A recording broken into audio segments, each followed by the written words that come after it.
Goals, late goals, drama, draws, new rule breakings, and upsets. This weekend had it all, but I just have to say, I seriously missed the Prem, but damn, it feels good to be back. Hello everyone, hope you're doing well. I'm Gabriel, and what a fantastic weekend to be alive. The Prem is finally back, and so is rage baiting your mates and jumping to the most reactionary conclusions. All I could say is I hope that we're in for another entertaining season, and I pray that these players can stay at their healthiest best to deliver what is looking like a belter of a season. Business was back per usual, and for the most part, there were fairly normal results. 10-man Villa drawing to Newcastle, Brighton's first 3 points denied at the bell by Rodrigo Muniz, Sunderland won 3-0 against West Ham, Tottenham putting 3 to welcome Burnley back to the league, and wait, did I just read that right? Sunderland 3-0 against West Ham?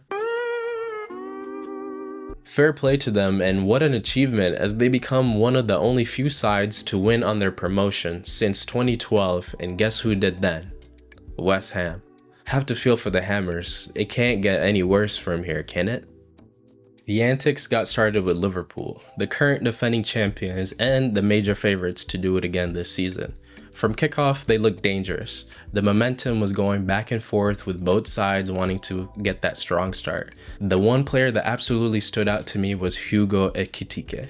What a player. I mean, are we sure they still need Isak? These are the types of runs and involvements that I wish Haaland was able to make, but I get it. Different players, same position, different styles. He was everywhere. And all that work and effort got rewarded with his first goal at the 37th minute. Everyone in the stadium could feel that he was going to put that away. So clinical. I feel that Liverpool had been missing that with Darwin, but then again, I remember that Community Shield game. Ekitike stayed lively, almost finishing another chance 2 minutes later from Gakpo with a header that just goes over the target. But then Milos Kerkez, who had been playing fantastic but maybe a little too aggressive against his former employers, goes into the book for an aggressive tackle. I was really interested in seeing how both the new fullbacks would fare on, but also Liverpool's defense as a whole. And boy, did that come into question in the second half. 5 minutes after the break, Gakpo doubles the lead after a lovely hold-up play from Ekitike, and Liverpool just looked dangerous. When I was watching this, I thought, well great, they've done it. But then something held me back. Maybe it was probably remembering the Community Shield collapse because that same story almost happened again. Enter stage Antoine Semenyo with what can only be described as a masterclass performance. And look, I have to say the incident with the fan was absolutely disgraceful and shameful, but what a way to respond on the pitch. That cross from Brooks was textbook counterattack football, and Semenyo's finish was ice cold, the kind that made everyone in the stadium remember that this is the Premier League, where no lead is ever safe. 10 minutes later, another smooth counter, and he had Konate twisting and turning like he was learning how to walk again. That performance made one thing crystal clear. Liverpool's defense still needs some serious work. I pointed this out in my predictions. I think this season will be won by the team that doesn't defensively collapse even when they're up 2-0. Liverpool surely knew this, and what looked like it was a disappointing draw was somehow saved by, wait, Federico Chiesa? I know I'm not the only one that was curious what the hell was Slot thinking when taking off Verts at the 82nd minute. But I guess that's why I'm sitting here making videos and not coaching. And what a way for Chiesa to give himself a massive boost after a somewhat disappointing first season and being sidelined with injuries. You could see what it meant to him in that celebration, pure relief and joy. And then the inevitable happened. The commentators kept going on about Salah's record of scoring on opening day, and he wasn't just ready to give that up. I mean, fair play to Mo.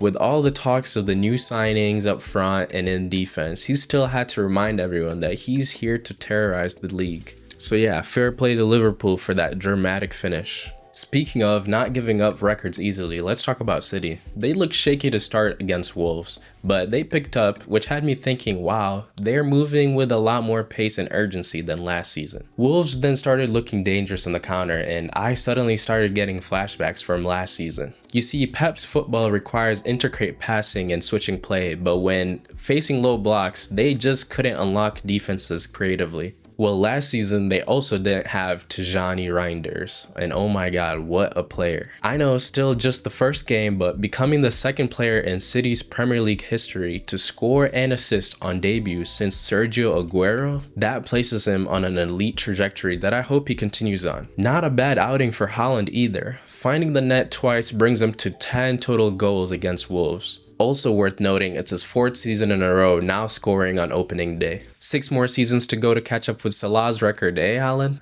Eh? Ryan Shirky came on to net the 4th with a brilliant finish with his weaker foot. And honestly, I'm just excited about the depth this team has. It's sad that we're potentially losing some more players this window. Makatees has gone to Forest, and Ederson and Savinho are probably on their way out. I wish them luck and I hope everything works out. Overall, I was pleased with City's performance. Pep, not so much. He let everyone know in his post-match interview that he wasn't as happy as I was with the second half, and he's absolutely right. There were times that the defense looked shaky, but I feel like that's the underlying story of this season. Defense wins championships, and both title contenders in Liverpool and City show that they've still got some work to do at the back. Speaking of defensive questions, we must talk about the premier match of the weekend. Arsenal versus United. Look, I won't lie, I haven't been excited about this matchup for a while. And I get it, it's a massive rivalry, but for the majority of this match, it had me feeling like I was watching that recent UFC main event where everyone expected fireworks, but just got a technical snooze fest instead. And I saw the potential for the drama. Both teams had been going back and forth at each other in the transfer window. All that back and forth and the build-up was there, but it just didn't fully deliver on the pitch. Having said that, I have to give a massive credit to United because they genuinely looked like the better team all game. And the stats don't lie. United dominated possession, outshot Arsenal, and controlled the tempo. But the thing about football is that all those pretty numbers don't mean anything if you don't actually score and win the game. It wasn't the prettiest goal either, but those 3 points at the end of the day, that's what matters in August. As far as Arsenal, I think they could do more,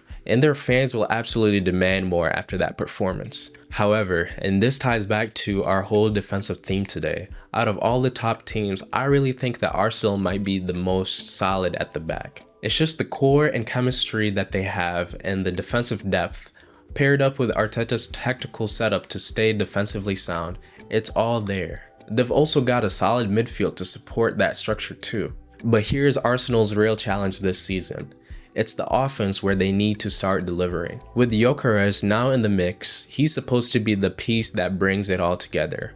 But that connection, that understanding, that's going to take time to fully click. Arteta's never really been an attack-first coach. He's built his reputation on defensive adaptability, which we saw today. But I wonder if he'll be able to adapt to the attacking demands this league requires when you're genuinely trying to win the title. So there you have it. What a weekend to kick off what's looking like another incredible season.